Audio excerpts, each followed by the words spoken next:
बरोबर आहे. बुद्धनगरला घरफोडी जून महिन्यात झाली. परत ऑक्टोबर महिन्यात इथं पचकुवा वैशालीनगर येथे झाली होती.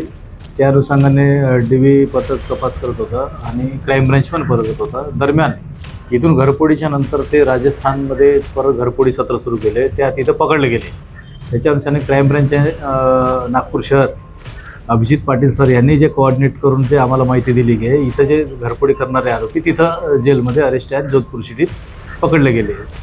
त्या पद्धतीने आमचे झोन 3 सरांनी सूचना दिल्याप्रमाणे, मार्गदर्शन केल्याप्रमाणे मान्य न्यायालयीन कारवाई, प्रोडक्शन वॉरंट सर्व आणि शासकीय वाहनासह आणि इथं जे झालेले पुरावे की ज्या बाहेर आउटरमध्ये राहायचं आणि ते घरफोडी करायचं, परत अशाच पद्धतीने ते करायचं, त्याचे पूर्ण पुरावे जमा केले.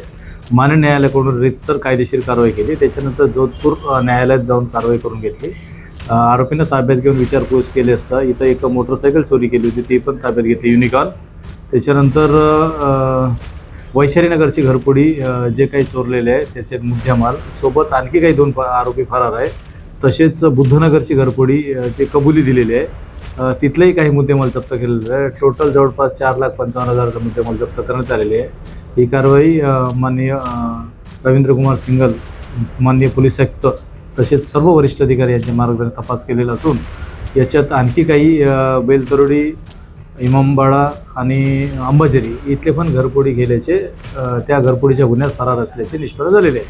ही कारवाई PSI माझगावकर, रवींद्र राऊत, मुकेश यादव, रेवत्तर, युनुस खान, पाल आणि अमित ठाकूर यांनी कारवाई केलेली आहे. ते असे घरफोडी करणारे सवयीचे आहेत. एखाद्या शहरात केलं की त्याच्यानंतर दुसरं शहर चेंज करायचं.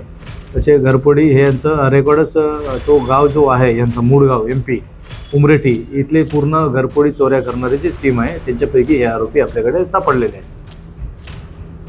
याच्यात शेरसिंग आहे, मोहनसिंग आहे, राजपाल आहे. सध्या 3 आरोपी ताब्यात आहे. हे 2 उमरेठीचे आहेत, मध्य प्रदेश.